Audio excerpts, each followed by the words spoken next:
I want to make a video, just insofar that I haven't done one for like the last couple of weeks. So I want to do one, and just maybe I don't really have anything in particular I wanted to talk about. So excuse me if I just start rambling, but maybe the title of this video will be along the lines of the troubles and tribulations of first year teacher, the dichotomy of uh, joy and hardship. They go hand in hand in first year teaching in a really severe way, might I say. For example, the other day there was a school shooting threat at school. There was some, I won't mention what school I work at, but there was just some writing in the boys' bathroom, and it just changed the dynamic of the school in a really major way. And it was interesting to see just how rapidly that occurs. For me, for the students especially, most stayed home, but I think that instantiates kind of just a broader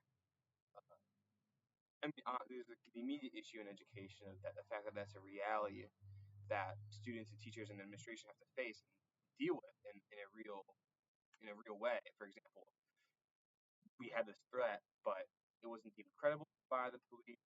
However, they assessed that is another question, but nothing ended up happening. But you have to make that decision. Like there is a threat, even if it's not credible, do you take it seriously or not? Like, that's a really serious question.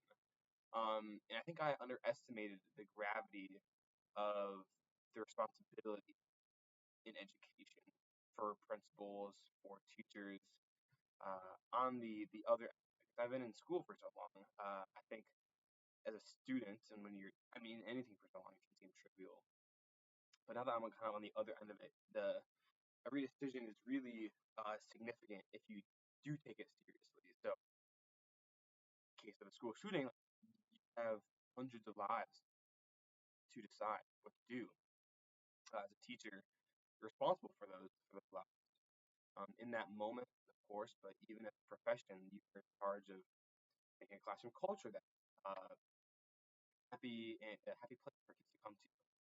Even that itself is a really thing. It's almost like a microcosm of society. Like how do you make this mini society where the citizens want to be in and live there and flourish and yet it still has to be asymmetrical somehow. Like you still have to have respect. You still have to be respected as a teacher. So there has to be this weird dichotomy of on one hand, you have to have like, students be happy and enjoyable, but still have to respect you. It's a really hard balance to strike, and I think that's one of the biggest challenges of for sure teaching. And additionally, just kind of, I think that's just kind of one of the responsibilities that can seem very overwhelming in your first year. And I definitely deal with that. I've been really lucky to not really have many classroom management problems. Like I haven't written a referral yet.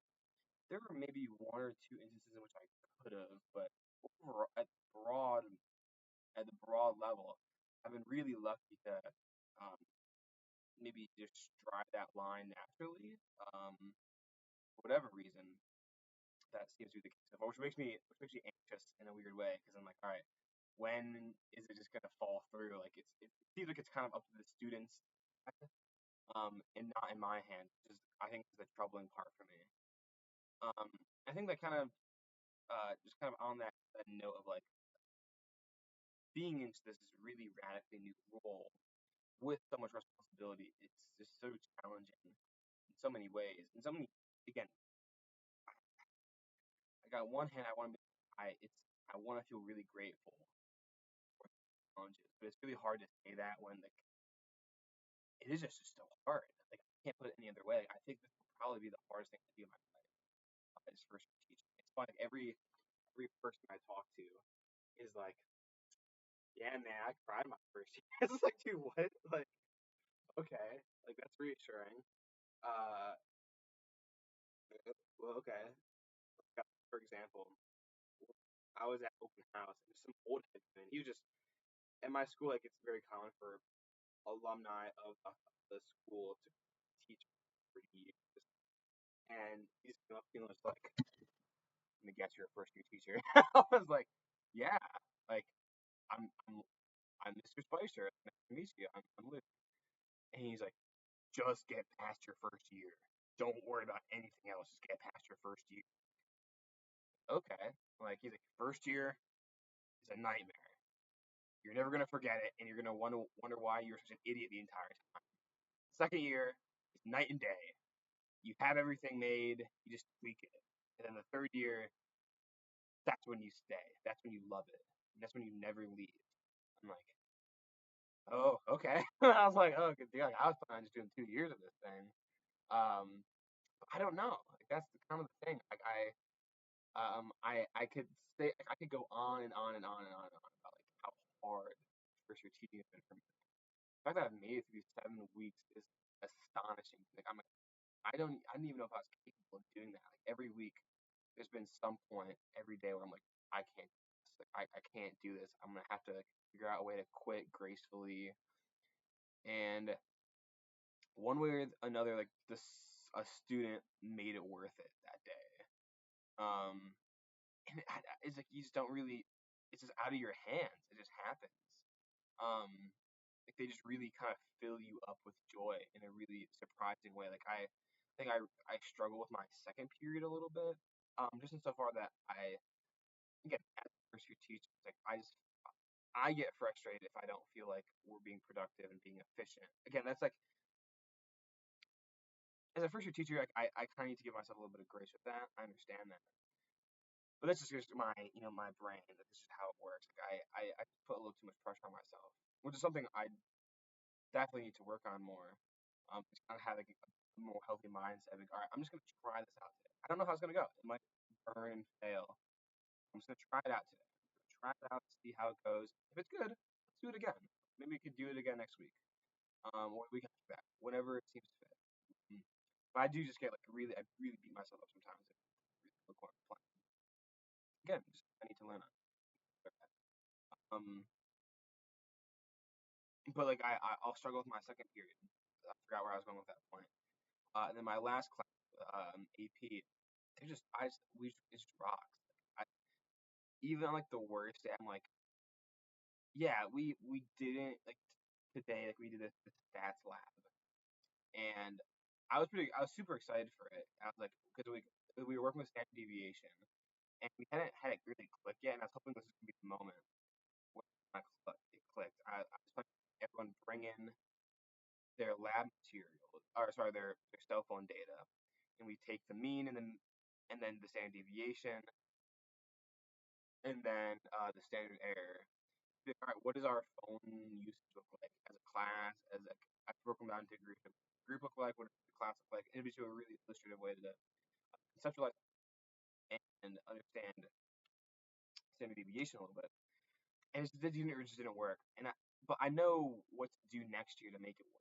I just need to make sure that they have all of their graphs made, their data tables made the day before, and then the next day we can go in and be ready. Because we spent so much time on that, and there's like, I mean, number one, just kids just don't read the directions, so it's like it's already like a non-starter. I'm like, read the directions, read the directions. I know I was the same way in high school too. Like I know I was just like, I didn't hear. Well, hopefully someone did. And then just go back to the lab space and like, we're doing a titration, huh? Like I just will just pour this in. Like I remember like I'd always have like 1,000% error. Like I never. It is like I was talking about this. I was talking to a man about this. Like yeah, dude. Everyone you talk to is like, yeah, I was a moron as a teenager. And you are like every student I had, like there's just like some like, well, like, did you really think about that? Did you really think that through? It's just like you can't help it. You can't help it. Because that's the beauty of being a teenager and the limitations of being a teenager. Like, would you want to be a teenager again? Like, no, absolutely not. But there is something that's just so uniquely beautiful about that time, and a point of your life where all that matters is like relationships and being just obsessed with the present. Insofar that little changes in your friend group and any small change to the dynamics of your relationships is a hyper focus of your attention. And that's like what we think about when we say drama. It's just like there's a slight change in your relationships, and the world is ending.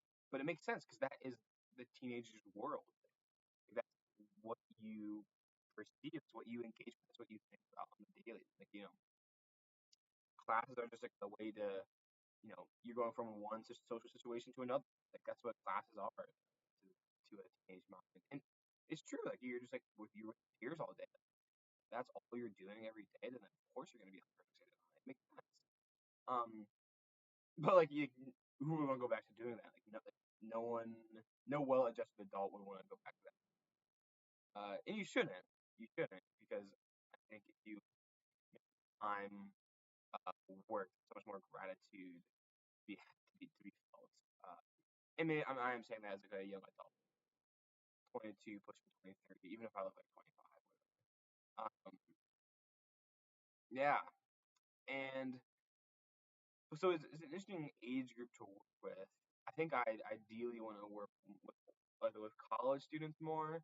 I think that's just the level of thinking that I find more joy in. Like when we get towards like that higher level, higher cognition in class, like that's when I feel like I'm like, all right, we're doing good work. I'm like, we are doing amazing right now. Like that's when I'm like, wow, like we are like that's when like I really take joy in the students. Is when we have those conversations. Like I had that in my forensics class today actually. Like it's not fair at all to say that they're the lowest group. Not at all. There's um three of them are very bright, very like one of them, even two of them I might say like smarter than most of my AP kids easily. Um, one of them I won't mention his name. Let's say codename T. Uh, just wicked sharp, really really smart, and we just had like a brief conversation after class, and we got into like some pretty heavy stuff today. We're talking about death and forensic, like the manner of death, and I was really happy with the way the conversation went. We were um talking about what it means to be dead, what it means to be alive, and we kind of brought on that to talk about euthanasia and assisted suicide and capital punishment, and it just got really nice. It was a really beautiful conversation, and I kind of ended on like it can be really scary to face your mortality, but it's what makes life beautiful. And like the one kid's like, hey, I really appreciated you like with those philosophical insights. Like I really like it's just nice to see that someone cares. I wish it was just a passing in the hall, and I wish I could have spoken more to him. Like there's no other choice. There's no other choice but to care. Like there's an irrationality to the cruelty of our world, but you have to match that irrationality with an irrational choice for kindness. Like you have no choice. It might seem there's no reason to care. There's no reason um, to do good. There might be no reason to get up in the morning. But like, in the words of Janice Seinfeld, like the world needs all the good that you can do. And I think that's what I find to be joyful in teaching, to kind of to present the other side of the dichotomy is uh, there is a lot of joy to be found in it because there's just so much hurt in the world, and especially in these kids' lives. And there's those moments of when they do go out of their way to tell you that like to thank you, like they mean it. You really know they mean it. Um, especially for him, like he has like a bit of a persona of like toughness, of swagger. You can kind of hear it in like the intonation of his voice a little bit. He lost all of that when he spoke to me. I'm like I reached one kid. Like I left Friday being like I reached one kid today, and it's like that's the job. Like that's the joy. And there is, unlike other jobs where you have to try and extrapolate meaning from it, there's an innate meaning in teaching. And I think kind of like my philosophy towards that is this is just a first year teacher, and I speak to this specifically about first year teachers. Like you're gonna do everything wrong. Your your lesson plans are gonna suck. You're not gonna know the kids as well as you want to. Or in terms of like, sorry, I should say that like you're not gonna be able to um like maybe interact with them and like draw, like I said it kind of earlier, like you're not gonna be able to toe that lines efficiently as you want to. But the point of despite that, despite the limitations, the inevitable shortcomings as a first year teacher, it doesn't matter. You just have to show up. You have to show up for these kids and for And that's it. That's all you have to do. You just have to show up for the kids. And I think that is it's so hard to do sometimes. Um, if they're being, a bunch of knuckleheads and driving you up the wall, you still have to make that choice to be present for them because they might not have someone that does that for them. That you just don't know. You just don't know, and you have to choose to love them nonetheless. And like I think about my own high school experience. Like I don't remember every single day of instruction. Like I don't remember every activity we did, but I really do remember the way those teachers made me feel. And so, if nothing else, I hope that I can make one student feel the same way that my teachers did in high school. All right. With that being said, I'll see you on Monday, John.